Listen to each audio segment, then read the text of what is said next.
სალამ მეგობრებო, პირდაპირ შემიძლია გითხრათ, რომ ვინც ამ არხის მაყურებლები ხართ, საკმაოდ გაგიმართლათ. იმიტომ რომ ჩემი კი არა, მთელი YouTube-ის ისტორიაში ეხლა ისეთ ინფორმაციას წავიკითხავ, რაც მთელი YouTube-ის, ქართული YouTube სივრცის ისტორიაში და YouTube სივრცის ვიდეოებში არაფერი მსგავსი შოკის მომგვრელი ინფორმაცია ჯერ არ გაჟღერებულა. კი არის პარანორმალურ მოვლენებთან დაკავშირებით უამრავი არხი, ვიდეოები, კონტენტები, მაგრამ ეხლა ჩვენ პირდაპირ შევეჯახებით და შევეჯახებით მოსკოვის მეტროში დატრიალებულ რეალურ ამბებს. ამიტომაც მე თვითონაც წლებია ვემზადები ეკიპირებით ვემზადები და ზომბი აპოკალიფსისთვისაც გვჭირდება ეკიპირებით მომზადება და ჩვენ მალე ამ საკითხებს შევეხებით, როგორ უნდა მოვემზადოთ. მალე დავიწყებ კოლონიების ჩამოყალიბებას მომავლისთვის და ვინ როგორ მოემზადება და როგორ უნდა მოემზადოს ხალხი, ამ ყველაფერს გეტყვით და აგიხსნით რა.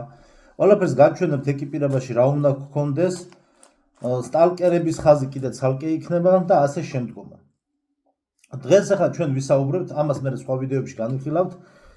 დღეს ჩვენ ახლა ვისაუბრებთ მეტროს შესახებ, მოსკოვის მეტროს მშენებლობა და ანომალიური მოვლენები. პირველ რიგში ახლა ვთქვათ რა, რომ ჩვენ ვკითხულობთ აი ამ წიგნს, რომელიც არის ფენტეზის, სამეცნიერო ფანტასტიკის და დისტოპიური მიმართულების ჟანრი, მეტროს ვკითხულობთ, რომელიც არის მხატვრული ლიტერატურა. ეხლა უყურეთ. აი აქ რაც წავიკითხე, ამაზე უარესები, აი რაც აქ არის მომხდარი, ამაზე უარესები მაქვს ნათარგმნი. ეხლა ტექსტს რო წავიკითხავ, შეიძლება ვინმე მიფიქროს რა დიდი აქ რამე არის მომხდარი, დიდი არაფერი აქ მომხდარი არ არისო, მაგრამ კარგად თუ მოусმენთ, ანუ ჩვეულებრივი საშინელებათა ჟანრის ფილმია რა. რაც კი მომხდარა თურმე სინამდვილეში მოსკოვის მეტროს მშენებლობის დროს და რა საინტერესო ფაქტები გამოვლინდა, რომელიც არქივებში იქნა დაცული, ზოგი ჩუმად ნახეს და მოგეთ რა და როგორ ყველაფერი წერია რა. ეხლა შეხედეთ, ეხლა ჩვენ აქ შევეხებით, ეხლა მე თქვენ გაჩვენებთ მოსკოვის მეტროს აუცილებლად პირველ რიგში. მოსკოვის მეტროს ხაზი, აი შეხედეთ, ეს აი პოლისის კალცავოი, ესე თქვა წრიული ხაზი, ხო არის ეს რეალურად, აი შეხედეთ ესე. ეს ყველაფერი არის ესე, აი ეს მოსკოვის ხაზი, ჩვენ გვაინტერესებს ეხლა ჩისტიე პრუდი. ეხლა ჩვენ გავიხსენოთ პირველ რიგში, როდესაც წავიკითხეთ, საიდან მოდის თვითონ მხატვრულ ლიტერატურაში, საიდან მოდის იქიდან რა ქვია მაგას, არტიომი საიდან მოდის? აი ბოტანიკურ ბაღთან შეტაკება იყო, ვედენხადან მოდის, ალექსეევსკაია, რიჟსკაია გამოიარა, შვიდობის გამზირი, სუხარევსკაია,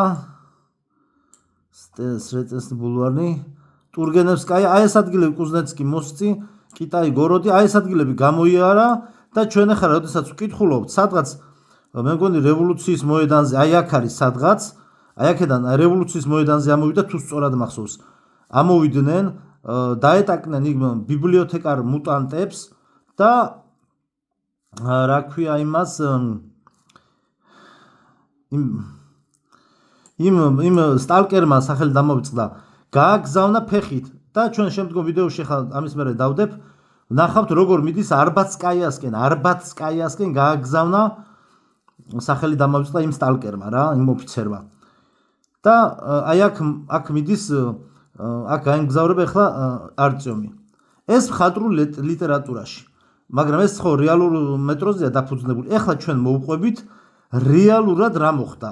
ჩისტიე პრუდი, ეს აი ეს გამზირი ჩისტიე პრუდი, ამას ადრე ერქვა კიროვსკაია, აი კიროვსკაია. კიროვსკაია ერქვა ჩისტიე პრუდს მანამდე და მერე დაერქვა ჩისტიე პრუდი, ანუ თავიდან რო აშენდა კიროვსკაია ერქვა და აი ამ ადგილზე იქნება საუბარი და კიდე რამდენიმე სადგურზე. ეს ინფორმაციები ასევე უკავშირდება ჩვენი მიწისქვეშა ცივილიზაციის ამბებს უკავშირდება და ჩვენთან მომხდარ გარკვეულ რაღაც მოვლენებს რა. ხო, ეხლა მოგეთ დავიწყოთ კითხვა. ანუ აი ეს ტექსტი ახლა მე რასაც შევეხები, ხო მოდი გაჩვენოთ მოდი მე თქვენ გაჩვენებთ საით რომელი არხიდან თარგმნე და იქ ძალიან ბევრი საინტერესო ვიდეოა და ეხლა მე ყველას ვერ ვთარგმნი, ამიტომ მე თქვენ მოდი ხა TikTok-ზე მაგ გვერდს გაჩვენებთ, ვინც რუსული იცით, მაგ გვერდზე შედით და თქვენით უყურეთ დანარჩენ ვიდეოებს. თქმები ყალყზე დაგიდგებათ ხახმო, რეები არის მომხდარი საბჭოთა კავშირის დროს და აი ამ ისტორიებში მე თქვენ გაჩვენებთ, დავაკავშირებთ, ჩვენ დავაკავშირებთ გაყალბებულ ისტორიასთან, წყლის მოწოდებასთან, კანალიზაციას სად მიდის მაგასთან, ყველაფერთან დავაკავშირებთ გაყალბებულ ისტორიასთან აი ამ მოვლენებსთან, აი აქ დაფიქსირებული ანომალიური მოვლენებით დასტურდება, რომ ისტორია ხო გაყალბებულია, მაგრამ რომ აი მიწისქვეშა სამყარო საერთოდ სხვანაირად არის მოწყობილი, აი ჩვენ ოფიციალური ისტორია რასაც გვიყვება, რომ აი რა როგორც გვიყვება ოფიციალური ისტორია, ეგ არის სრულიად გამორიცხული, იმიტომ რომ მიწის ქვეშ ისეთი კედლები და შახტებია გაკეთებული, ყველაფერს რომ სტალინმა აშენა და გერმანელებმა ეგრე ვერ რანაირ გამორიცხულია 10-15 წელიწადში მაგას ვერ ამ ხელა მასშტაბებში ვერ ააშენებდა სტალინი პლუს ჯერ მარტო საქართველოში და თბილისშია იმდენი შახტა აშენებული, მე რუსეთში კიდე ან ფიზიკურად რამდენი წელი მართავდა იყო ეს თქვა საბჭოთა ლიდერი სტალინი, გინა მისი შემდგომები ფიზიკურად ვერ მოახერხებდნენ ეს მაშინ ტექნიკა არ არსებობდა ეგეთი, აი ჩვენ მივადგებით საკითხს, ეს არის არგუმენტები, ჩვენ არგუმენტირებულად ვსაუბრობთ რა. ამიტომ ძალიან საინტერესოა და ესე იგი ხო, ამიტომ ეს იქნება ცალკე დასაკრავისია კიდევ ერთი, იქით კვირაში კიდე სხვა დასაკრავისიას დავიწყებთ, ეს იქნება ანომალიური მოვლენების დასაკრავისია და რეიკების ვიდეოსაც ამ დასაკრავისიაში შევაგდებ, პირველი მას შევაგდებ, რეიკზე მქონდა 1 თუ 2 ვიდეო, რამდენიმე ვიდეოს აქ შევაგდებ დასაკრავისიაში და რეიკების საკითხს ამ პარანორმალურ მოვლენები რაც ხდება, პირდაპირ უკავშირდება.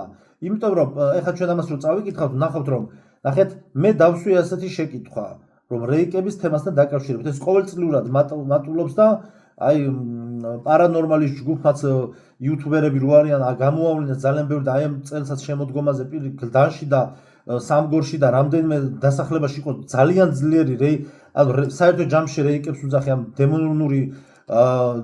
დემონური ფენომენების შემოტევა და ეს პირდაპირ კავშირში არის ამ მიწისქვეშა ცივილიზაციაში არსებულ რაღაც მუტაციურ არსებებთან და გაურკვეველ არსებებთან რა.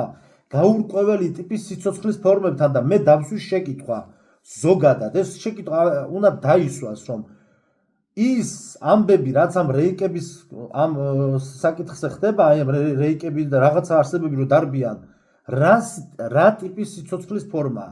იმიტომ რომ ყველა სხვადასხვა ვიდეოებშიც არიან დაფიქსირებული და ყველა სხვადასხვა მოვლენების დროს სხვადასხვა ტიპის სხეული გააჩნიათ ამათ.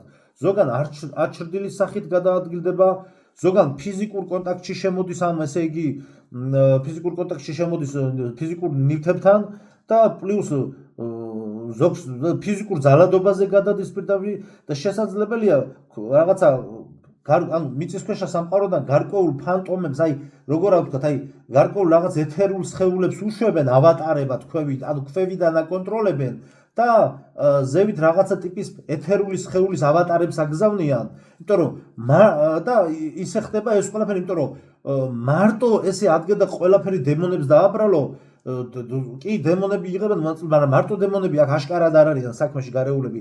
აქ არის სიცოცხლის რაღაცა ფორმებთან გვაქვს ჩვენ საქმე რა.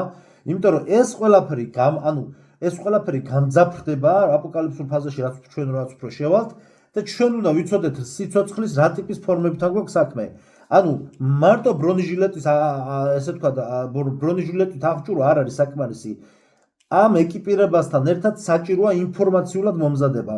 გავა დრო და ამას მიხვდებით და ბევრი მიხვდება რადონეზე სერიოზულად დგას ეს საკითხი და ეს საქმე, იმიტომ რომ ჯერ კიდევ გვაქვს ჩვენ დრო, რომ ცოტა ან ეკიპირება მოვაგროვოთ, ან რაღაცა რესურსები მოვაგროვოთ, რომ გადარჩენისთვის რომ გადარჩენა შევძლოთ მომავალში, იმიტომ რომ როდესაც ამ გაურკვეველი ტიპის არსებებს ჩვენ შევეჯახებით, ჩვენ ვერ გავიგებთ რა, ჯერ ხო ხალხი პანიკაში ჩავარდება და მე ვერ გავიგებთ ჩვენ როგორ უნდა მოვიქცეთ, ამიტომ ვსწავლობ მე ამ საკითხებს, რა ამბები არის მომხდარი ამ ანომალიურ სამყაროში, ესე ვთქვა და უნდა რაღაც დასკვნები გამოვიტანოთ და ვიცოდეთ რასთან გვაქვს საქმე, რომ მაქსიმალურად მომზადებული ვიყოთ რა. ხო, მოდი ჯერ გაჩვენოთ არხი. აი ეს გვერდი ნახეთ, login book რაღაცა ეს აწერია. აი შევედი, აი შეხედეთ, აი ეს გვერდი ნახეთ TikTok-ზე. ხედავთ TikTok-ის პლატფორმა და ესეთი მოვლენები არის, რეალური მოვლენები რაც არის მომხდარი, ნაწილი რამდენიმე ნაწილად დევს. უბრალოდ იქ არის თქვა დიდ ვიდეოებია და 2-3 ფაქტია ზოგან საინტერესო მარტო და დანარჩენი არქივების განხილვა არის. შემდგომი მექნება აი აქედან შემდგომი მექნება საიდუმლო შახტა აზოვის ზღვაში. ესე იგი დედამიწაზე რა ამბებია ხალხო დატრიალებული. აი მე თელი აი ეს ეხლა ნახეთ რისი თქვა და ეს ინფორმაცია უბრალოდ ვიდეო არ გეგონოთ. ეს არის ჩემს პირად რეალობაში გეუბნებით. ეს გახლავთ მთელი ჩემი ცხოვრების კვლევა ძიების შედეგი. რის შემდეგაც მე მივაღწია აი ამ დონეს, აი ამ ინფორმაციულ დონემდე, რომ მოვსულიყავი. ან მე გეუბნებით ჩემს პირად რეალობაში როგორ არის. თქვენთან როგორ არის არ ვიცი, მაგრამ მე გეუბნებით რომ იმისათვის რომ გამეგო რომ ძაღლის ხელა გიგანტური ვირთხები, ძაღლის ზომის გიგანტური ვირთხები რო ცხოვრობენ მოსკოვის მეტროში, ეს უკვე არის ლოგიკური გაგრძელება. და ჩემთან აი ეს ვირთხები და ვირთაგვები აგარაკებზე რაც არიან და რაც ესე ვთქვათ მტკვარს და ეგრეთ წოდებულ ვითომ საკანალიზაციო შახტებს მოაქვს, ზუსტად მაგ შახტებიდან არიან გამოსული ეს ვირთაგვები, არიან გიგანტური ზომების. რა თქმა უნდა, ჩვეულებრივ ვირთხებთან შედარებით, აი ზღარბის ხელა ვირთხებზეა საუბარი, ვირთაგვები არიან, აი ზღარბივით ბუსუსოები აქვს, რო შეხედავს ტანში დაგბურძგლავს რა. მე ორჯერ გადავიღე ვიდეო და YouTube-ზე ავტურთე და დამებლოკა და წამეშალა YouTube-მა. ტირის თოფით როგორ ნადირობდით, ეს არის საშინელება, ესე გრანატამიოტი რო გქონდეს ესვრი რა შებრალებაზეა საუბარი. ისეთი საზღარი არსებები არიან, ეხა კატები მაგიტომ მოვამრავლე სულ მოსპეს და ერთი ბებერი ვირთხვა დაიძუძგება, იმასაც გაუხრიტავ შუბს მალე, ერთი ვერ მოვითხელთე რა და გარშემო სულ ეს ჩემი კატა მუფასა და ეგენი სულ ნადირობენ, ხო და გავწმიდა ვირთხებისგან. ესენი გამოდიან ამ ვითომ საკანალიზაციო შახტებიდან გარკვეული წყლები რო გამოდის ეს თბილისის ზღვა და რაღაცა მიწისქვეშა მდინარეები რო გამოდის, მანდედან გამოდიან ეგენი და არიან მილიონობით, ხახნო პირდაპირ მნიშვნელობით დღეისათვის მაგალითად თბილისის ქვეშ არის აფეთქება, ვირთაგვების პანდემიის აფეთქება და ეს ვიდეოები რო ედოთ ხოლმე სოციალურ ქსელებში, ვირთხებს რო ხედავენ ქუჩებში და პარკებში, აი მანდედან ამოდიან რა და თქვენ წარმოიდგინეთ, აი მე როდესაც დენი გაითიშება, მერე რა ამბები წავა, აი ამიტომ ვინც ხვდება რაზე ვლაპარაკობ, ის მიხვდება, ვინც ხვდება იცის მე რაზე ვლაპარაკობ. სერიოზული მომზადება არის ამ ყველაფრისთვის საჭირო, ვირთხებიდან დაწყებული, აი ანომალიური რაღაც საშინელები არსებები დამთავრებული, რომელიც კარს არიან მომდგრები რა.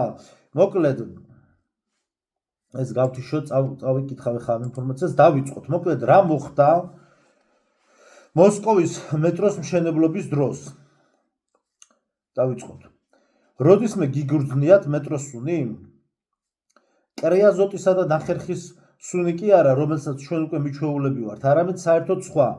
ნესტიანი მიწისა და ოზონის ძლივს შესამჩნევი ტკბილი, დამპალი სუნი, რომელიც მეტროს მოსვლამდე ცოტა ხნით ადრე დგება ხოლმე.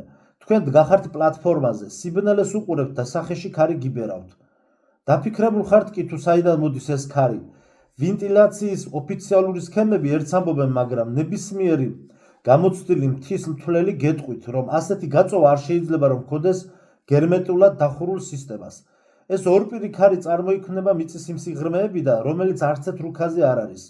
სიღრმეში, სადაც საბჭოთა ინჟინრები შეეჩეხნენ ისეთ რამეს, რომ ლავრენტი ბერიასაც კი მეტროს მშენებლობის გვირაბებში პირადად ჩასვლა მოუწია და ბრძანება გასცა, რამაც მიწისქვეშა მოსკოვის იერსახე სამუდამოდ შეცვალა.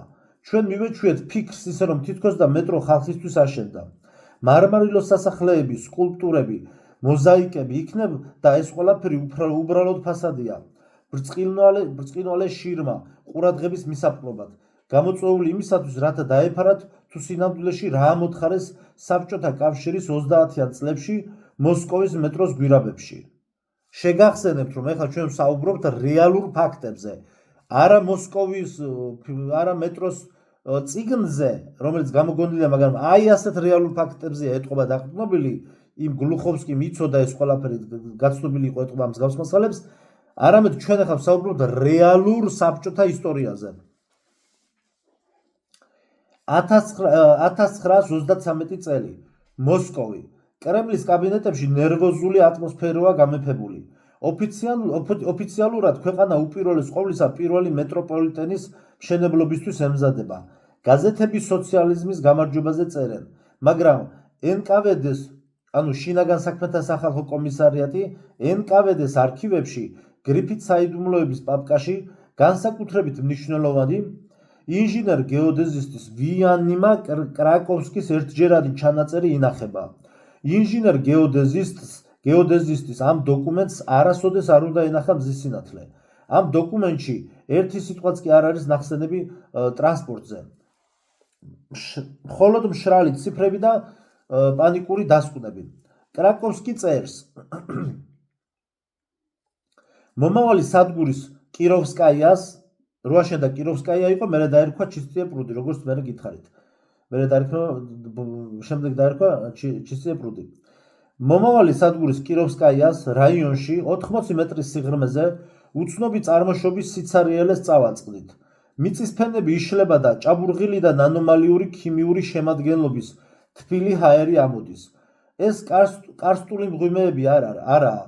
ეს არის დერეფნები და იგი ისეთი მოსაპირკეთებელი მასალით არის დაფარული, რომელსაც ჩვენი ვერცერთი მჭრელი ტექნიკა ვერ აიღებს. ამ ჩანაწერის გადაგზავნიდან 2 დღის შემდეგ ინჟინერი კრაკოვსკი უეცრად გაუჩინარდა. მისი ოჯახი კი 24 საათში მოსკოვიდან სხვაგან გადაასახლეს. მისი ყველა ჩანაწერი გაანადგურეს, მაგრამ ასლები გადარჩა. ეს ასლები იუწყებიან, რომ ბოლშევიკებს მეტრო ნულიდან არაუშენებიათ.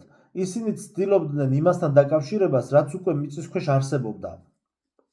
გახსოვთ 1941 წლის 16 ოქტომბერს დატრიალებული ცნობილი პანიკა. გერმანელები მოსკოვის ქვეშ. ისტორიაში მეტრო მხოლოდ ამ ერთადერთხელ დაიკეტა. ოფიციალური ვერსია იუწყებოდა, რომ ემზადებოდნენ ინფრასტრუქტურის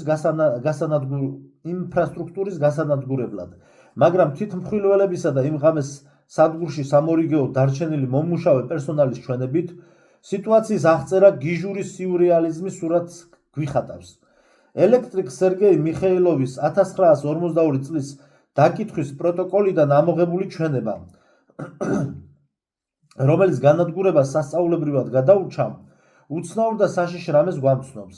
ის ამტკიცებდა, რომ იმ ღამეს, როდესაც კონტაქტური რელსიდან ძაბვა მოიხსნა, სოკოლნიჩესკაიას ხაზის გვირაბში იყო სინათლე. სოკოლნიჩესკაიას ლინია, ან სოკოლნიჩესკაიას ხაზი მეტროს რუქაზე წითელი ხაზით არის აღნიშნული. სოკოლნიჩესკაიას ხაზის გვირაბში იყო სინათლე, მაგრამ სინათლე არანათურებისგან არამედ კედლები ანათებდნენ. ბილიკის დონის სიღრმეში გამოჩნდა ისეთი რამ, რომ ადამიანებს სისხლი ყურებიდან მოსდიოდათ. ამის მერე ხელისუფლება მეტრო კი არ შეამცირა, არამედ გადაწყვიტეს, რომ ქვედა იარუსები დაეგმანათ. ადგნენ და ბეტონით ამოავსეს. 1000-ობით ტონა ბეტონი მიედინებოდა პირდაპირ შახტებში. არც ძალა და არც რესურსი არ დაუშურებიათ. როდესაც მტერი ქალაქის კარიბჭეებთან იდგა. იგულისხმება მეორე მსოფლიო ომის მოვლენები. რასაჭიროა უაზრო ხვვრელების ბეტონით ამოვსება და ამით სტრატეგიული რესურსების უაზროდ გახარჯვა, როდესაც დოტა და გამაგრებაა საჭირო. პასუხი თავისი უბრალოებით გვაშინებს. ის რაც ქვევით იყო, ქვეყნის ხელისუფლებას იმაზე მეტად აშინებდა, ვიდრე კარს მომდგარი გერმანელების ტანკები გახლდათ. მოდით შევხედოთ იმ ფაქტებს, რომლებიც ზედაპირზეა, მაგრამ ჩვენ მაინც ჯიუტად ვერ ვამჩნევთ. ჩისტიე პრუდის სადგური, ყოფილი კიროვსკაია, ომის დროს იქ პვოს შტაბი და სტალინის კაბინეტი იყო. რატომ მაინც და მაინც ზუსტად იქ? გეოლოგები გეტყვიან, რომ მიწისქვეშა მდინარეების გამო ნიადაგი ამ ტერიტორიაზე უკიდურესად არასტაბილურია. უმაღლესი მთავარსარდლის ბუნკერის ახაშენება კი უბრალოდ სიგიჟია. იმ შემთხვევის გარდა, როცა ეს ბუნკერი რაღაც მონუმენტურს ეყრდნობა, ფუნდამენტს, რომლის აშენებაც ადამიანებს არ შეეძლოთ. არსებობს ლეგენდა იოანე მრისხანის ბიბლიოთეკის შესახებ, რომელსაც თითქოს და ჩეკისტები ეძებდნენ, მაგრამ ისინი წიგნებს არ ეძებდნენ. ეხლა ეს ინტერნეტში რომ დაგჭირდეთ NKVD შინაგან საქმეთა სახალხო კომისარიატი, აი წაიკითხეთ ნაროდნი კომისარიატ внутренних дел და დანარჩენ აი წაიკითხეთ. აი ეს არის რუსულად NKVD-ს განმარტება. NKVD-ს შინაგან საქმეთა სახალხო კომისარიატი, ესე იგი სპეციალური საცავის ინვენტარში უცნაური ნივთია, ობიექტი ნომრით 712. მეტალის ცილინდრები ამოღებულია ხრახნებიდან და იგი 200 კილოგრამია. ცილინდრის ზედაპირზე ტემპერატურა მუდმივად -3 გრადუსია. ზაფხულის პაპანაკება სიცხეში ჩახუთულ მიწისქვეშეთში გაყიდული ცილინდრია. რა არის ეს უძველესი მაცივარი თუ კონტეინერი?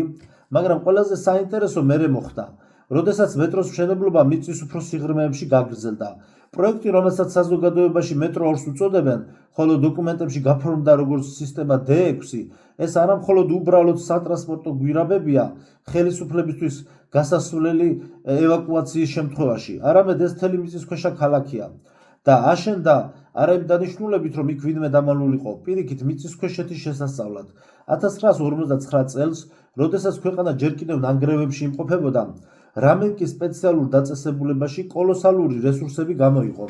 ბიუჯეტი იმ მასშტაბების, რომ ატომური ბომბის შექმნას ეყოფოდა. 1000 პატიმარი, რომლებიც ღამით დახურული ვაგონებით მოჰყავდათ, იქიდან არც ერთი მათგანი უკან აღარ დაბრუნებულა. რას აშენებდნენ ისინი? უпростоრად კი რის ამოთხრას ახორციელებდნენ? არსებობს ფირჩელის საკემპინგო პუნქტის თვითმხილველი ანტონია პეტროვის ჩვენება. სიკვდილისით მან შვილიშვილს მოუყვა, რომ პატიმრებს ცენგასა და გამოფიტვისგან კი არ კურნავდა, არამედ უცნაურ დამწრობაზე კურნალობდა. ადამიანების კანი ნაცრისფერი და მაგარი ხდებოდა და ნაწილებად იშლებოდა. სამხედრო ექიმები ამას მინერალურ ავადმყოფობას უწოდებდნენ. ეს არ ყოფილა რადიაცია, ეს იყო რაღაცის ზემოქმედება, რომელსაც მაღაროელები მიწაში 200 მეტრის სიღრმეში წააწყდნენ. წარმოიდგინეთ, მოსკოვის რუქა ზევიდან ტექტონიკური რღვევების სქემა გადაადეთ, ახლა კი შეხედეთ ეგრეთ წოდებულ სპეციალურ ობიექტებს. იზმაილოვის სტადიონი, რომლის ქვეშაც სტალინის უზარმაზარი ბუნკერია განთავსებული, მოსკოვის სახელმწიფო უნივერსიტეტის შენობა, სპაროუს ბორცვებზე, სახლების სანაპიროზე, ყველა ეს წერტილი იდეალურ გეომეტრიულ ფიგურას ქმნის. პენტაგრამას? არა, ეს მატერიალისტი კომუნისტებისთვის ბევრად პრიმიტიული იქნებოდა. ეს არის კონტური, შემაკავებელი წრედი. მეტროსადგურის ინჟინრები პირად საუბრებში ხშირად აღიარებდნენ, რომ იღებდნენ ბრძანებებს, რათა სამოქალაქო მეტროს გვირაბების ტრაექტორია შეეცვალათ. 100 მეტრის დაშორებით დიდ წრეს არ ტყავდნენ და ეს მაშინ, როდესაც პირდაპირი ხაზი ბევრად იოლი გასაყვანი იქნებოდა და მეტად იაფიც დაჯდებოდა. მათ ეუბნებოდნენ, რომ იქ რთული ნიადაგიაო, მაგრამ გეოლოგია პირიქით საუბრობდა. გრუნტი იდეალური იყო. უბრალოდ ამ წერტილში იყო ისეთი რამე, რაც ჩვეულებრივი მატარებლების ვიბრაციებით არ უნდა შეეწუხებინათ. რაღაცა, რაც სიმშვიდეს ითხოვდა. 1950-იან წლებში ტაგანკას რაიონში წრიული ხაზის მშენებლობის დროს მოხდა შემთხვევა, რომელმაც თითქმის ტექნოგენური კატასტროფა გამოიწვია. მშენებლობისას გვირაბის საბურღი მანქანა ქვევით ჩავარდა. ასე უბრალოდ დაბლა უკუნეთ სიბნელეში გაუჩინარდა.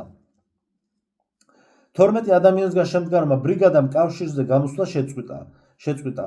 ხმელეთის ზედაპირზე მხოლოდ ტელეფონის გადაჭრილი კაბელი ამოქაჩეს. კაბელი გადაჭრილი იყო, არა გაწყვეტილი ან დაზიანებული, არამედ ბასრად, იდეალურად თანაბარად გაჭრილი. თითქოს და ლაზერით გაჭრესო, მაგრამ 53 წელში ლაზერები ჯერ არც კი არსებობდა. სამაშველო ოპერაციას სახელმწიფო უშიშროების პოლკოვნიკი იგნოწიევი ხელმძღვანელობდა. არქივში მისი ანგარიშია დაცული. დაბლა დაშვება შეუძლებელია. შახტა სავსეა უსუნო და გაურკვეველი გაზით. გაზის ანალიზატორები გაზის შემადგენლობას ვერ განსაზღვრავენ. ქვევიდან მექანიკური ბუნების უცხო ხმები ისმის. შახტა ბეტონით ამოავსეს. მიწის ზევით კი იმ ადგილის აყოლებაზე საცხოვრებელი სახლი ააშენეს. ამ სახლების მობინადრეები დღემდე წუწუნებენ იმის გამო, რომ ქვევიდან ღამღამობით უცნაური გუგუნი ამოდის და ვიბრაციაა, რომლის შედეგადაც ავეჯი იატაკზე მოძრაობს. მაგრამ მათ ფეხებ ქვეშ მიწის სიღრმეში მეტროს ხაზი ნამდვილად არ გადის. უახლოესი ხაზი 9 კილომეტრის დაშორებითაა. მაშინ რა გუგუნებს ფუნდამენტის ქვეშ უკვე 70 წელია? და აი ახლა მივდივართ კვანძის მთავარ შეკითხვასთან. თუ კი მეტრო 2 უბრალოდ ბუნკერებია, მაშინ რატომ არის დაკავშირებული იმ ხელა ზომის დიამეტრების გვირაბებით, რომ იქ უბრალოდ მატარებელი კი არა, დაბრუნილი მატარებელი გაივლის? და რატომ არის, რომ ზოგიერთ გვირაბში მეტროს რელსები დაფარულია იატაკით? იმისათვის, რომ მათზე გიგანტური ზომის საბურავებიანმა ტრანსპორტმა შეძლოს გადაადგილება. 1962 წელს ამერიკულმა ჯაშუშმა თანამგზავრმა ციდან მოსკოვის ფოტოები გადაიღო. ЦРУ-ს ანალიტიკოსები შოკში იყვნენ. სამხრეთ-დასავლეთით უდაბურ ტერიტორიაზე მათ შენიშნეს მიწის უზარმაზარი გროვა, რომლის ამოსაღებად გამოთვლების თანახმად რამდენიმე ხეოფსის პირამიდის ზომის ორმოს ამოთხრა იქნებოდა საჭირო. მაგრამ ხმელეთის ზედაპირზე არაფერს არ აშენებდნენ და მიწა კი ღამღამობით ჩუმად მოჰქონდათ. სად და საინტერესოა საიდან? ამერიკელებმა ჩათვალეს, რომ რუსები მიწის ქვეშ კოსმოდრომს აშენებდნენ. გულუფრხილოები. სინამდვილე კიდევ უფრო საშიშია. საბჭოთა კავშირი არ აშენებდა, ის ცდილობდა რაღაც დაემარხა. არსებობს 1965 წლის მარტით დათარიღებული დოკუმენტები, რომელიც თავდაცვის მინისტრის ბრძანებით იყო გაფორმებული ცალკეული ბატალიონის ფორმირების შესახებ. მებრძოლები ბეშახტეებისგან შედგებოდა. მათ ავარჯიშებდნენ, რომ სრულ სიბნელესა და დახურულ სივრცეებში როგორ ემოქმედათ. იარაღი კი მათ ექსპერიმენტალური ჰქონდათ. მაღალი ტემპერატურის წვის ცეცხლმტყორცნი აგნიმიოტები და მჟავის კაფსულების ასაფეთქებელი ტყვიები. საინტერესოა მოსკოვის ქვეშ რუსულ გვირაბებში ვის წინააღმდეგ აპირებდნენ ბრძოლას, ნატოს დივერსანტების წინააღმდეგ? ნაკლებ სავარაუდოა, რომ ნატოს დივერსანტები მჟავის ტყვიებით შეაჩერო, უფრო ეფექტური ჩვეულებრივი ტყვიები იქნებოდა. გამოდის, რომ მტერი ტყავისა და სისხლისგან არ შედგებოდა. ან კიდევ მისი ხორცი იმდენად ძლიერი იყო, რომ ჩვეულებრივ ტყვიას მისი ორგანიზმი არ იღებდა. ამ ბატალიონის ვეტერანები, რომლებმაც დღემდე ცოცხლება მოაღწიეს, დუმან და არაფერს ამბობენ. მათ ხელი გაუთქმელობაზე აქვთ მოწერილი. მათ ამ თემაზე საუბარი 50 წლის ვადით აეკრძალათ. მაგრამ ეს ვადაც გავიდა და ისინი მაინც არაფერს არ ამბობენ. შიში მათი თვალებიდან ჯერ კიდევ არ გამქრალა. ერთ-ერთი მათგანი, რომელიც უკვე ღრმა მოხუცებულია, მან შვილს ჩურჩულით მხოლოდ ერთი ფრაზა უთხრა: მათ არ ძინავთ, ისინი ელოდებიან თუ ჩვენ როდის გამოვთავთ დენს. ესმით? მოდით ჩვენს ახლანდელ დროში დავბრუნდეთ, რათა გავიგოთ მასშტაბები. თქვენ მოსკოვის ცენტრში ხშირად ხედავთ უცნაური ბეტონის კიოსკ-ჯიხურებს ფანჯრებისა და კარებების გარეშე, რომლებიც ეზოში ან პარკებში დგანან. სავენტილიაციო შახტები? ალბათ თქვენ იტყვით, მაგრამ რატომ არის, რომ ამ ნაგებობებთან ძლიერი ძაბვის ელექტროენერგიაა მიყვანილი? რატომ არის, რომ ზამთარში თოვის დროს მის გარშემო 10 მეტრის რადიუსში თოვლი ძირს არ იდება და ეს სითბო ქვევიდან ამოდის? იქ მიწის ქვეშ ქვევით რეაქტორები მუშაობენ. არა ატომური სადგური, არამედ რაღაც კომპაქტური და ძლიერი, ისეთი, რომ მიწისქვეშა ქალაქს ენერგიით ამარაგებს.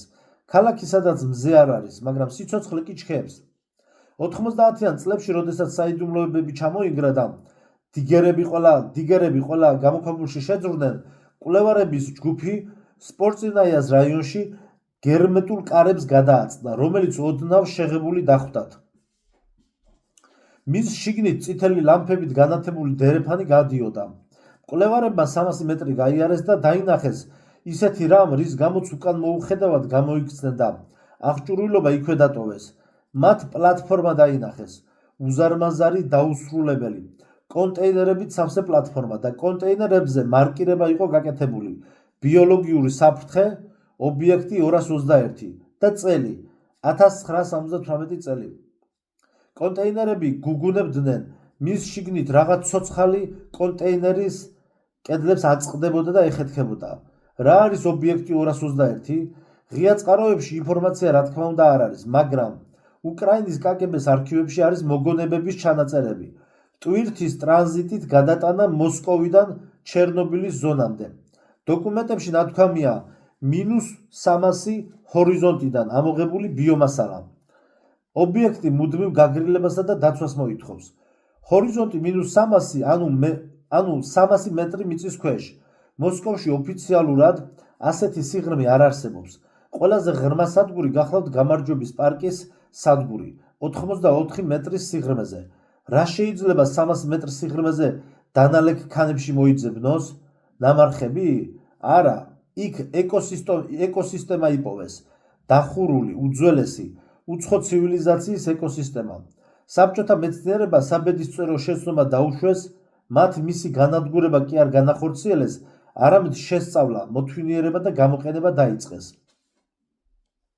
ჭორები მეტროში გიგანტური ვირთხების შესახებ ეს ბავშვური ხუმრობაა. კვამლის ფარდა სპეციალურად სპეცსამსახურების მიერ გაშვებული, რათა მიწისქვეშა ფაუნაზე ნებისმიერი საუბარი საცინრად ასაგდები ყოფილიყო. ხახა, ვირთხები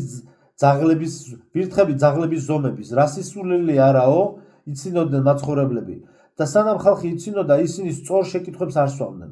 სწორი შეკითხვა კი ასე ისმის: ტონობით ხორცით ვისკვებავდნენ, რომლებიც დოკუმენტების მიხედვით მოსკოვის ხორცკომბინატებს ეწერებოდა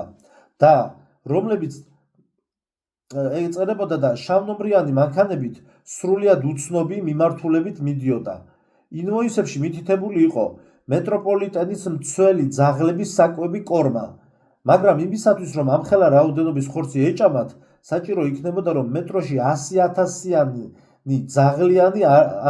ძაღლიანი არმია ყოფილიყო. თქვენ გინახავთ ამხელა რაოდენობის გერმანული ნაგაზი მეტროში?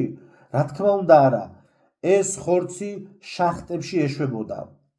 სატვირთო ლიფტები, რომლებიც ქვევით ჩვეულებრივი მეტროს დონეზე უფრო ღრმად ეშვებოდა, იქ სადაც სიბნელეში ბეტონის კაზემატებში ზის ისეთი რამ, რისგანაც იდეალური იარაღი უნდა შეექმნათ.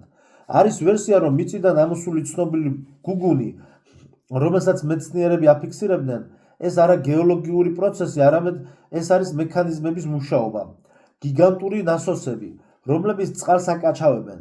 მოსკოვის ქვეშ უზარმაზარი მიწისქვეშა ზღვა არსებობს. ეს უკვე მეცნიერული ფაქტია, მაგრამ იგი სიცარიელეს რატომ არ ტბურავს? რა იჭერს მას? კაშხალის კედლები, რომლებიც ჩვენს მიერ არაა აშენებული. როდესაც მეტროს მეშახტეებმა 30-იან წლებში ეს კედლები გაანგრიეს, დაიწყო პანიკა. წყალმა გამოხეთქა ისეთი სიმძლავრით, რომ რამდენიმე ტონიანი წივნინგი დაფიქსირდა და ამ დროს გამოიყენეს თხევადი აზოტი. ნიადაგი გაყინეს, მთელი წრიული ხაზი ხელოვნურ მუდმივ ყინვაზე დგას და თუკი გამყინავი დანადგარები გაჩერდებიან, მაშინ მოსკოვი 24 საათში პირდაპირ ჯოჯოხეთში თანითქმება. მაგრამ ყველაზე საშიში წყალი არ არის. ყველაზე საშიში ის არის, რაც ამ წყალში ბინადრობს. უძველესი სიცოცხლის ფორმები და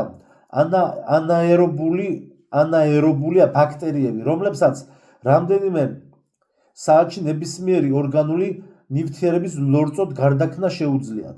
1979 წელს მოხდა ავარია. ავიამატორნაირ სადგურის ლაბორატორია, ოფიციალურად ესკალატორის დაზიანება, ტრაგედია, დაღუპული ადამიანები, არაოფიციალურად ბიოდეფენსის გარღვევა. თვითმხილველები, რომლებიც გადარჩნენ, ჩუმად ამბობდნენ, რომ ესკალატორი უბრალოდ კი არ აჩქარდა, არამედ მექანიზმი პირდაპირ მნიშვნელობით ჭკუიდან შეიშალა. დარბაზის შესასვლელი ვარსკვლავების გოგირდის ნისლით იყო გაჭედილი და ხალხი, რომლებმაც იგი შეისუნთქეს, ეგრევე დახოცილები დაეყარნენ ძირს. მაგრამ მათ სხეულებს დაზიანება არ ჰქონდათ. უბრალოდ გული გაუჩერდათ. მყისიერად გული გაუჩერდათ. სპეცსამსახურებმა მომენტალურად გადაკეტეს რაიონი. გვამები ადგილიდან გაიტანეს. გარდაცვლილების ნათესავებს დახურული კუბოები გადასცეს და დაშინებით აუკრძალეს მათი გახსნა. გესმით? ნახეთ რა ითქვა აქ ყველაზე მნიშვნელოვანი? აი მან რომ დაუბარა შვილიშვილსო, მათ არ ძინავთ, ისინი ელოდებიან თუ ჩვენ როდის გამოვთავთ დენს. როდესაც სოფლიოში დენი გაითიშება, აი ესენი ამოვლენ მიწის ზედაპირზე. ეხლა გინა შეშინებაში ჩამითვალეთ, გინა რაშიც გინა იმაში ჩამითვალეთ. ეგ არის ფაქტი. მოკლედ, შემდგომ იყო რამდენიმე ვიდეო და მთელი ვიდეო ეხლა არქივებზე რო არ მელაპარაკავ, მნიშვნელოვანი საკითხები ამოვკრიფე და ნახეთ რა იმას ვქენე. რა იყო ამ ვიდეოებში. იპოვეს მოკლედ აი ამ იმაში უკრაინაში ხარკოვში მეტროს მშენებლობის დროს და მოგეთ ეგრე უკრაინაში მეტროს მშენებლობის დროს იპოვეს ვენომი ფილმი, ხომ იცით? ვენომის მსგავსი შავი ნივთიერება, რომელიც აი ესე კოლბაში დაცურავდა. შემდგომელი შევიდა ერთ-ერთ გვირაბში, რომელიც ეგრე შემთხვევით გაინგრა კედელი, სხვა გვირაბში აღმოჩნდა და სანამ სპეცსამსახურეები მოვიდნენ, ერთ-ერთი შემდგომელმა მოასწრო შესვლა, 5 წუთით შევიდა და რო გამოვიდა, იქ რაღაცა უცნაური დანადგარი ნახა და 5 წუთით შევიდა, იბოდიალა, რო გამოვიდა, გარეთ იყო გასული 3 საათი. ანუ ეგრეთ წოდებული დროის ფენომენის არევა მოხდა რა, განზომილებრივი რაღაცა სხვაობა იყო. შემდგომ 7 ადამიანი დაიკარგა, მოკლედ გაუჩინარდა, 7 ჩრდილი იპოვეს აი ესე კედელზე მიხატული, როგორც ხიროსიმაში აფეთქების შედეგად იყო ესე ჩრდილები დარჩენილი ადამიანებისგან, მაგრამ იქ აფეთქება არ მომხდარა. ესე იგი 1 მეტრის დიამეტრის შავი მფრინავი სფერო, აგერ სადღაც გვირაბებში გაიჩნდა, რომელიც საგნებს იწოვდა რა. არ დამავიწყდეს, სხვა ვიდეოებში ასევე იყო ნათქვამი, ეხლა ორი რამე გავიხსენოთ, ერთი კომპიუტერული თამაში და ერთი ფილმი. უცხო, აი კაფსულებზე რაც იყო საუბარი, იქ ზუსტად კვერცხის ფორმის კაფსულები, ზუსტად ესე იგი რაც იმაშია, რა ვქე, უცხოში რაც არის ჩუჟოიში, აი ეს დიდი მონსტრი რო დარბის, Alien რო ქვია, მოგეთ ძალიან ბევრი ფრანჩაიზი და ის არის მაგის ფრანჩაიზზე ისინია სიკველი და ისეთი 5-6 ფილმია, უკვე ხა სერიალიც გამოვიდა. მოგეთ უცხო რაც არის სამყარო, ესე იგი ის რასაც ჩვენ ვეძებთ, ანუ ფილმებში რო ადამიანები ეძებენ კოსმოსებში და მიტოვებულ ხომალდებში, მოგეთ ეგ ყველაფერი არის მიწის ქვეშ. ანუ რეალობაა, უკვე დადასტურებულად შეიძლება ითქვას, რომ რეალობაა. ოღონდ თქვენ ეს არ გეგონოთ, რომ ამ ბიჭმა რაღაცა სტატია თარგმნა, წაიკითხა და ეს არისო, რა ქვია, აღმა ფრენაში და აღტყინებულია და ამის მეტი არაფერი არ უნახავს. არა, მეგობრებო, ეს არის სრულიად ცივი გონებით წლების კვლევის შედეგი. ანუ მე გეუბნებით, ვინც გინდათ დაიჯერეთ, ვინც გინდათ ნუ დაიჯერეთ. და მეორე, ვისაც გითამაშიათ Dead Space, მკვდარი კოსმოსი, Space სივრცეს ნიშნავს. Dead Space თამაში. ეს არის საშინელებათა ჟანრის თამაშია, ნუ ძალიან მაგარი. 2008-9 წელს გამოვიდა მე მგონი და იქიდან მოყოლებული 3 ნაწილი ვითამ 2 ნაწილი მაქვს დათამაშები, მესამე მე მგონი არა. ხო და აქაც დისკიც მაქვს მაგიდაზე. PlayStation-ზეც არის მე მგონი და ნუ პერსონალურ კომპიუტერზე არის რა. Dead Space-ში როდესაც შედიხარ და აი სოკოვანი რაღაცა კედლები და მოკლედ მონსტრები რაც არის ზუსტად ეგენი არის ყველაფერი აი მეტროში იმ დამატებით გვირაბებში, რომლებიც ამ შახტები ბეტონებით ამოავსეს და ყველა მოკლედ ეხლა ჩვენ მეტროს რასაც გავაგრძელებთ კითხვას, იცოდეთ რომ ყველაფერი რეალობა უბრალოდ პირიქით არის. ანუ მეტროდან ქვევით იქაც ხო მონსტრები არიან, მაგრამ ქვევიდან ზევით ამოდიან მონსტრებისთვის, მაგრამ ჩვენთვის რეალობა პირიქით არის, ანუ ჩვენთვის ისინი ქვევით არიან, იმათთვის ზევით არიან, ჩვენთვის ქვევით არიან რა. ეს კიდე უარესია. ხო. და კიდე რა იყო, რა ეწერა? ხო, დამატებით გვირაბები იყო, სადაც 130 ან მეტრა 30, 130 სანტიმეტრის სიმაღლის ადამიანები დადიოდნენ, იქ ჩანაწერები ნახეს, მუშაო პროცესი იყო რაღაცა, მოგეთ იქ ვიდეოში ნახავთ რა TikTok-ზე. და ხო, ქვევიდან ამოდის გიგანტური პორშინის ხმებიო. ერთი ინჟინერი წერდა, რომ ქვევიდან ამოდის გიგანტური პორშინების ხმებიო. აი ხა ნახეთ, დავუკავშიროთ საქართველოს ამბებს. ესე იგი, იქ რო პირამიდებია ტურებზე რო დადის ხალხი, მცხეთაში რო ტურებზე ხალხი დადის, ხო? მცხეთის პირამიდები რო არის ქოქროს პირამიდა და რასაც უძახიან, მოგეთ იქ რაც არის ეს ნაგებობები, ეს არის 100%-იანი ნაგებობები. 2014 წელს ჩვენ ლაშქრობაც ქონდა და ღამეს ვათებდით და ჯიპით მოგვაკითხეს, ისინი იყვნენ ჩვეულებრივი სპეცსამსახურები ან დაცვა ან სპეცსამსახურები. ღამეს ვათებდით მოლაშქრები ვიყავით. იქვევით ბაზა აქვთ კიდე და ზევითაც მოგვაკითხეს რომ რამეს ხო არ ვიკულებდით და მოვიდნენ ვითომ თრალი ბიჭები იყვნენ, ვითომ ადგილობრივები. ჭილის ტბასთან გეუბნებით, ჭილის ტბის ზევით ვიყავით ჩვენ რა 2014 წელს ვიყავით, 12 ადამიანი ვიყავით ზუსტად. მე მეძინა მაგ დროს და მე არ გამაგვიძეს. ჩემ მეგობრები ცეცხლთან იყვნენ და კიდევ კაი არ გამაგვიძეს, თორე შეიძლება კონფლიქტი მოხდარიყო. იმიტომ რომ აი რაღაც შემოჭრებს ვერ ვიტან და კიდევ კაი არ გადამაგვიძეს, იმიტომ რომ მე ეხლა მე მაშინ იმ მომენტში მე ვერ მივხვდებოდი მაგას, იმიტომ რომ მე ამ ყველაფერს არ ვიკულებდი. 2014 წელი იყო ზუსტად ზაფხული, ივნისი თუ ივლისი. ჯიპით ამოვიდნენ და მოკლედ დაგხვედეს რომ ვინ ვიყავით. რო ნახეს რომ მოლაშქრეები იყვნენ, მე მეძინა იქით პარკით ქონდა კარარი რაღაც გაშლილი, მერე წავიდნენ რა. დასალევი ხო არა გაქვთ, ვითომ დასალევს ეძებდნენ, რიჟა ბაზარი რა დასალევი. მად ესე იგი ქვევით, როდესაც იქ ტურებზე დადიხართ ხოლმე იქ და პირამიდებს ნახულობთ თქვენ, ქვევით არის მაგ აგრეგატების ხმა ამოდის. გიგანტური პორშინების და რაღაცა ტექნიკა, თითქოს რაღაცის ხმა ამოდის რა, თითქოს დანადგარების თუ გვირაბების რაღაცა ხმები ამოდის და ეგ თვითონ არმაზის ციხე რაც არის, არმაზის ციხის გვერდებზე რო შეხედავთ, ეგენი არის ნაშენები კედლებია რა. მოგეთ ერთი მაგას დავაკავშიროთ, ერთი ეგ არის, პლუს გახსოვთ ჩვენ ხარაგაულის ვიდეოში მიდევს მე ერთად აი საბჭოთა კავშირის დროს რა აღმოჩნდეს ხარაგაულში თუ რაღაც აწერი, აი აქ ვიდეო მიდევს.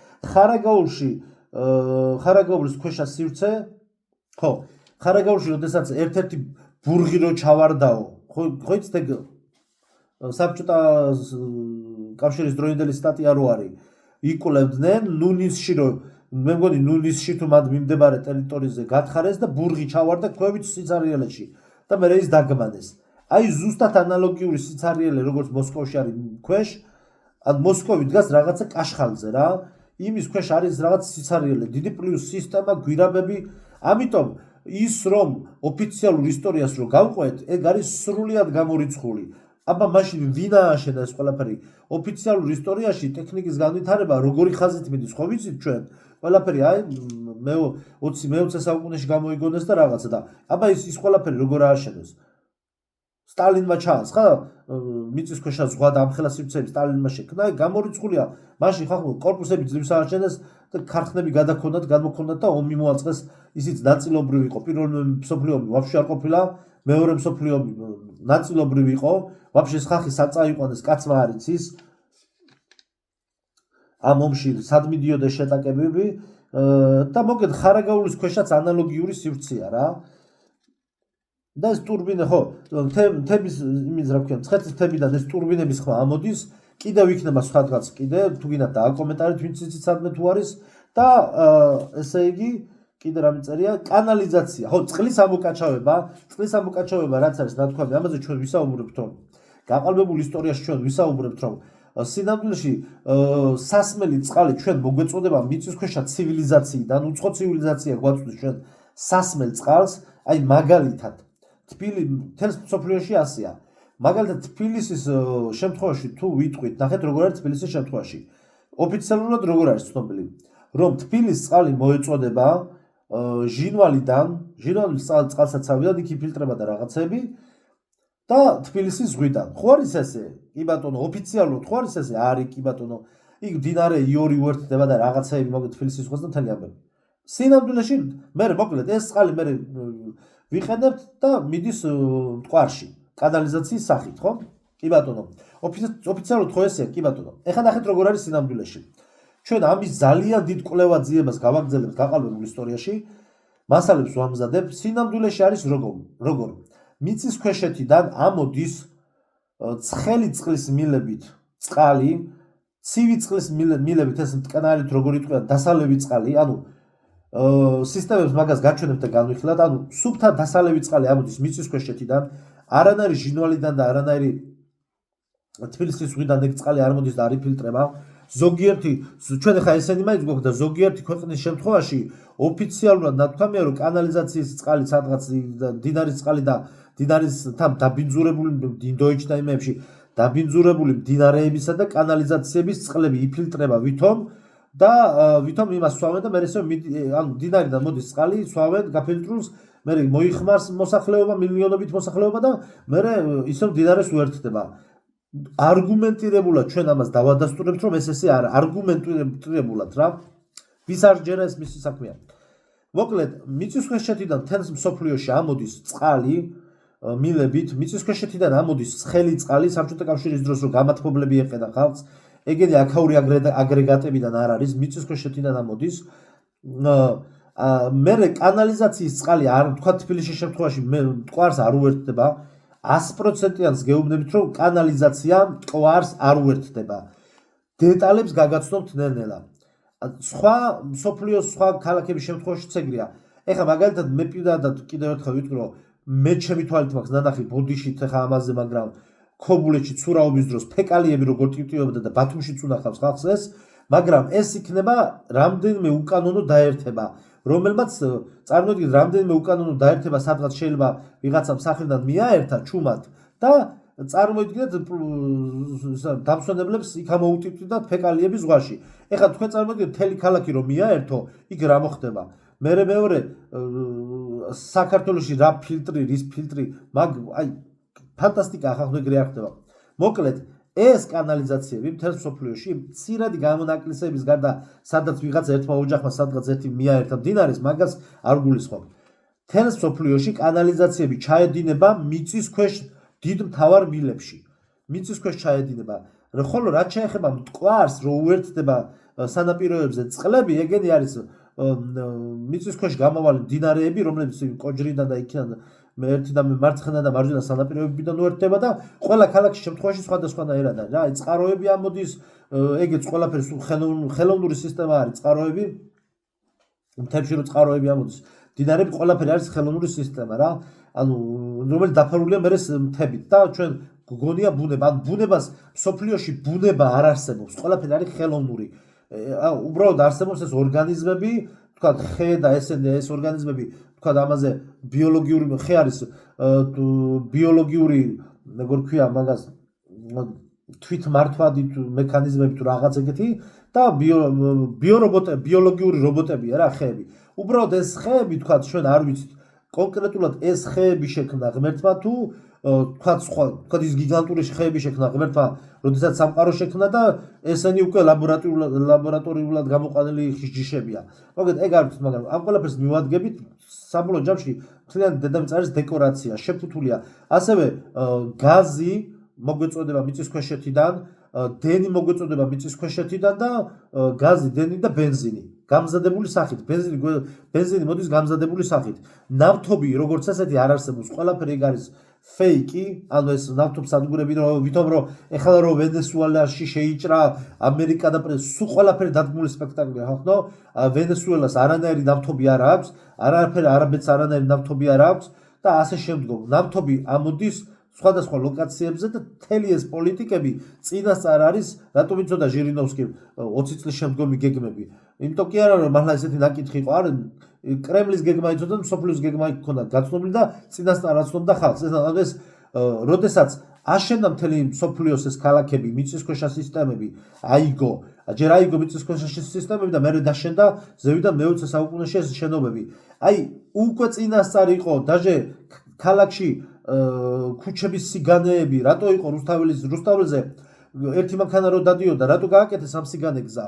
იმიტომ რომ წინასწარ იყო დაგეგმილი ყველაფერი, სად რამდენი მოსახლეობა იქნებოდა და ასე შემდგომ რა. ხო, მოკლედ მე მგონი ყველაფერი ვთქვი. და მოკლედ ეს ამ ყველაფერს დეტალებში გავივლით, წყლების სისტემას და ხო, ერთი დამავიწყდა, ხო. და ამ ერთ-ერთ ვიდეოში იყო ესეთი ამბავი. აი სხვადასხვა მოკლედ რუსეთის და უკრაინის და ბელარუსის და რაღაცა ქვეყნების მეტროების მშენებლობის დროს რა ანომალიები გამოვლინდა და ზოგი გავს ერთმანეთს და მოკლედ შეგიძლიათ ნახოთ. იყო ერთი ძალიან საინტერესო ფაქტი, რომ მეტროს მშენებლობა რომელიღაც ქალაქში მიდიოდაო, მე დროებით გაჩერდაო, მე გააგრძელებინეს ახალგაზრდა ერთ-ერთი ინჟინერს ჩააბარესო და ეს ამ ინჟინერს არ უთხრესო, ანუ მოკლედ არქიტექტურულ იმისთვის რომ მიეხედა ნახაზები მთელი ქალაქის საინჟინრო საკითხები ჩააბარეს, ოღონდ არ უთხრეს რომ მიწის ქვეშ რაღაცეები ხდებოდა რა, ეს ანომალიური ამბები და ამ გვირაბების და რაღაცების შესახებ ვაფშე არაფერი არ უთხრეს, ისე ჩააბარეს და ამ ტიპმა როდესაც შეისწავლა მასალები და რომ მიყვა საქმეს, ანუ გულწრფელად და ალალად და კეთილსინდისიერად, აღმოაჩინა, აი ეს გეუბნებით, ეს ანომალიური მოვლენების ვიდეოშია ცალკე ვაფშე სხვაგან არის. აღმოაჩინა რომ მთელი ქალაქის კანალიზაცია მიწის ქვეშ სადღაც უჩინარდებოდა. ეს ის კი არ არის, ჩემთან აგარაგზე წყლის შლანგი რომ აქვს დაგდებული და ცოტა წყალი რომ მოწვეთავს, მოდის და მიწაში რო იკარგება. ამაზე კი არ არის ლაპარაკი, ხო, აქ არის მასშტაბებზე მთელი ქალაქის კანალიზაცია მიწის ქვეშ სადღაც ჩავარდნილ ადგილში უჩინარდებოდა, იკარგებოდა, ეს აღმოაჩინა, გამოარკვია და ტიპი იყო შოკში და ხალხს ეკითხებოდა, ხალხ სად მიდის ეს კანალიზაციაო? აი ამ დეტალს რომ მივადექი, კიდევ ერთი არგუმენტი მოვიპოვე მე ამით, რომ კანალიზაცია ნამდვილად მიდის მიწის ქვეშ გაურკვეველი მიმართულებით სადღაც ჟანდაბაში. მიწისქვეშა ცივილიზაცია შეიძლება ითქვას, რომ 100%-ით არსებობს და არა მარტო ცივილიზაცია, გიგანტური რაღაცა საშინელი არსებები და თურმე რაზე არის აპოკალიფსური წინასწარმეტყველებებში საუბარი, რომ მთელი დედამიწაო, მთელი ჯოჯოხეთიო დედამიწის ზედაპირზე ამოვაო. თურმე რა ამოვა დედამიწის ზედაპირზე, თურმე რა ხდება. და რაც მტკვარში წყლები უერთდება, ეგ არის მიწისქვეშა მდინარეები და არა კანალიზაციები. აბა